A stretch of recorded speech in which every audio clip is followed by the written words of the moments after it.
రాష్ట్రాల్లో రాజ్యసభ సీట్ల సందడి మొదలైంది. పెద్దల సభకు వెళ్లేందుకు ఎవరి ప్రయత్నాల్లో వాళ్ళు లాబింగ్ చేస్తున్నారు. తెలంగాణ బీజేపీలో రాజ్యసభ సీటు కోసం ఇద్దరు ఎస్సీ నేతలు ఢిల్లీ స్థాయిలో ప్రయత్నాలు చేస్తున్నారు. మందకృష్ణ మాదిగ, పగిడపాటి దేవయ్య బీజేపీ నాయకత్వంతో మంతనాలు జరుపుతున్నారు. తమకు రాజ్యసభ సభ్యులుగా అవకాశం ఇవ్వాలని పార్టీ పెద్దలకు విజ్ఞప్తి చేస్తున్నారు. ప్రస్తుతం తెలంగాణ నుంచి అవకాశం లేకపోవడంతో వేరే రాష్ట్రాల నుంచి అవకాశం ఇవ్వాలని కోరుతున్నారు. కొన్నాళ్లుగా ప్రధాని మోదీకి మందకృష్ణ అత్యంత సన్నిహితంగా ఉంటున్నారు. ఎస్సీ వర్గీకరణపై మందకృష్ణను గతంలో మోదీ కొనియాడారు. ఈ క్రమంలోనే తనకు రాజ్యసభ సీట్ ఇవ్వాలని బీజేపీ నాయకత్వాన్ని కోరుతున్నారాయన. మరోవైపు తనకు ఛాన్స్ ఇవ్వాలని పగిడిపాటి దేవయ్య కూడా బీజేపీ నాయకత్వాన్ని కోరుతున్నారు. బీజేపీ తరపున చాలాసార్లు లోక్సభకు పోటీ చేశారు దేవయ్య. ఆర్థికంగానూ బలమైన నేతగా గుర్తింపు తెచ్చుకున్నారు. ఇక ఏపీ విషయానికి వస్తే టీడీపీ, జనసేన, బీజేపీ కూటమిలోనూ రాజ్యసభ సీట్ల కోసం ఆశావాహులు ప్రయత్నాలు ముమ్మరం చేస్తున్నారు. బీజేపీ, జనసేనకు ఎన్ని కేటాయిస్తారన్నది స్పష్టత రావాల్సింది. జనసేనకు 1 కేటాయించి 3 స్థానాలను టీడీపీ తీసుకుంటుంది అనే ప్రచారం జరుగుతోంది. ఒకవేళ బీజేపీ నుంచి ఒత్తిడిస్తే 1 కేటాయించక తప్పకపోవచ్చు అనే టాక్ ఉంది. ఇక ఏపీసీసీ అధ్యక్షురాలు షర్మిలకు రాజ్యసభ సీటు కేటాయిస్తారనే ప్రచారం కర్ణాటకలో జోరందుకుంది. కర్ణాటక కాంగ్రెస్ పార్టీకి 3 రాజ్యసభ సీట్లు దక్కే అవకాశం ఉంది. ఈ 3ంటిలో 1 సిద్ధరామయ్య వర్గానికి, మిగిలిన 2ంటిలో 1 షర్మిలకు, మరొకటి పవన్ ఖేడాకు కేటాయిస్తారని తెలుస్తోంది. ఢిల్లీలో రాహుల్ గాంధీతో షర్మిల భేటీ కావడంతో సీటు ఖాయమైంది అనే ప్రచారం కూడా ఊపందుకుంది. మరిన్ని వివరాలు అందించడానికి మా బ్యూరో చీఫ్ గోపి లైవ్ లో జాయిన్ అవుతున్నారు. గోపి, ఎవరు లెక్కలు వాళ్ళు వేసుకుంటున్నారు? ఇన్సైడ్ టాక్ ఏమైనా ఉందా? ఎవరికి కేటాయిస్తారు ఏంటి అని? ఎస్, దీనికి సంబంధించి ఒక వారం రోజుల్లో స్పష్టత వచ్చే అవకాశం ఉంది. ఎందుకంటే జూన్ 1వ తేదీన ఈ రాజ్యసభ ఎన్నికలకు సంబంధించిన నోటిఫికేషన్ వెలువడుతుంది. జూన్ 8వ తేదీన నామినేషన్ దాఖలకు చివరి గడువు. సో ఈ రానున్న వారం 10 రోజుల్లోనే రాజ్యసభకి ఎవరు వెళ్తారు పెద్దల సభకి అన్నది క్లారిటీ రాబోతోంది. మొత్తం దేశవ్యాప్తంగా 10 రాష్ట్రాల నుంచి 24 రాజ్యసభ స్థానాలకి జూన్ 18న ఎన్నికలు జరగబోతున్నాయి. అందులో భాగంగానే తెలుగు రాష్ట్రాలకు సంబంధించిన నేతల హడావిడి మొదలైపోయింది.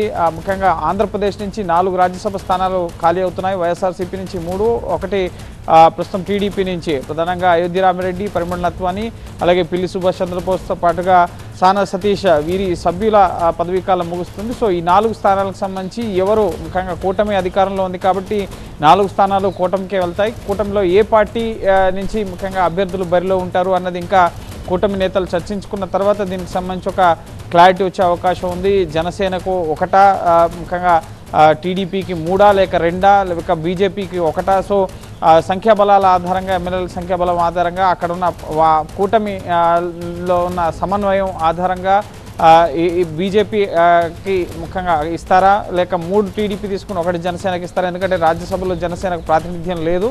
సో ఈ నేపథ్యంలో ఎన్ని స్థానాలు ఏ పార్టీ తీసుకోబోతోంది అన్నదానికి సంబంధించి కూటమి నేతలు చర్చించుకుని మాట్లాడుకున్న తర్వాత ఒక నిర్ణయానికి వచ్చే అవకాశం ఉంది. అలా ముఖ్యంగా ఆశావాహులు ఇప్పటికే ప్రయత్నాలు చేస్తున్నారు. తమకు రాజ్యసభ కావాలని చెప్పి జనసేన, బీజేపీ, టీడీపీ నుంచి పలువురు నేతలు అధిష్టాన పెద్దల్ని ప్రసన్నం చేసుకునే ప్రయత్నం చేస్తున్నారు. ఇక పార్టీలతో సంబంధం లేకుండా తెలంగాణ నుంచి కూడా ముఖ్యంగా దేవయ్య కానీ, ఇటు మందకృష్ణ మాదిక్ కానీ, ఇతర రాష్ట్రాల నుంచి, తెలంగాణ నుంచి ఎటువంటి సీట్లు ఖాళీ లేవు, కానీ ఇతర రాష్ట్రాల నుంచి ముఖ్యంగా గతంలో బీజేపీ ఇటు డాక్టర్ కె లక్ష్మణ్కి యూపీ నుంచి రాజ్యసభను ఇవ్వడం జరిగింది. సో అదే తరహాలో సామాజిక సమీకరణాలను దృష్టిలో ఉంచుకొని వారికి ఉన్న సంబంధాల ఆధారంగా అధిష్టాన పెద్దలను కలిసి ఇటు తమను కూడా కన్సిడర్ చేయాలి ఎస్సీ సామాజిక వర్గం నుంచి అని చెప్పి వాళ్ళు ముఖ్యంగా వాళ్ళ ప్రయత్నాలను కొనసాగిస్తున్న పరిస్థితి. ఇక ఏపీపీసీసీ అధ్యక్షురాలు షర్మిల ముఖ్యంగా కర్ణాటక నుంచి వైఎస్ఆర్టీపీ పార్టీని 2024లో కాంగ్రెస్ పార్టీలో విలీనం చేసిన సందర్భంగా ఒక అష్యూరెన్స్ని ఆమెకి ఇచ్చారు. అది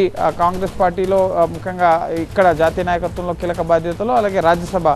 సో ఇప్పుడు ముఖ్యంగా డీకే శివకుమార్ ఈ వైఎస్ఆర్టీపీ విలీన ప్రక్రియలో ఆయనకు చాలా కీలకంగా వ్యవహరించారు. సో ఇప్పుడు ఆయన కర్ణాటక సీఎం కాబోతున్నారు. సో కర్ణాటక నుంచి కూడా 4 రాజ్యసభ స్థానాలకు ఇప్పుడు ఎన్నికలు జరగబోతున్నాయి. అందులో జేడీఎస్, బీజేపీకి 1 సీట్ వస్తే మిగతా 3 స్థానాలు కూడా కాంగ్రెస్కి రాబోతున్నాయి. సో కాంగ్రెస్ నుంచి మల్లికార్జున ఖర్గే ప్రస్తుతం కాంగ్రెస్ పార్టీ అధ్యక్షుడిగా ఉన్నారు. ఆయన టెన్యూర్ కూడా పూర్తవుతుంది. సో 1 స్థానం ఆయన తీసుకోబోతున్నారు. అలాగే మరొక స్థానానికి సంబంధించి కేజే జార్జ్ ఆయన పేరు వినిపిస్తుంది. మరొక 3వ స్థానంలో షర్మిలారెడ్డి పేరు కూడా వినిపిస్తోంది. సో ఎవరిని ఫైనల్ చేస్తారు? మిగతా రాష్ట్రాల్లో ఉన్న నేతలను కూడా కాంగ్రెస్ జాతీయ పార్టీ కాబట్టి సో కాంగ్రెస్ అధిష్టానం రాజ్యసభకి ఎవరిని ఎంపిక చేయాలి అన్నది నిర్ణయించబోతోంది. సో దీనికి ప్రస్తుతం కర్ణాటక కాంగ్రెస్లో నాయకత్వ మార్పు, క్యాబినెట్ కూర్పు, సో వీటిపైన ప్రధానంగా ఫోకస్ చేశారు. కాబట్టి ఈ రాజ్యసభ అలాగే ఎమ్మెల్సీ ఎన్నికల అభ్యర్థులు, సో వీటికి సంబంధించిన డిస్కషన్స్ కూడా ఢిల్లీలో జరుగుతున్నాయి. సో త్వరలోనే కాంగ్రెస్ కర్ణాటక నుంచి ఎవరికి రాజ్యసభ ఇవ్వాలి అన్నది కూడా డిసైడ్ చేయబోతుంది. సో ఇదంతా క్లారిటీ రావాలంటే అన్ని రాష్ట్రాలకు సంబంధించిన అభ్యర్థులు, ఇటు ఏపీ కానీ మిగతా రాష్ట్రాల్లో కానీ కాంగ్రెస్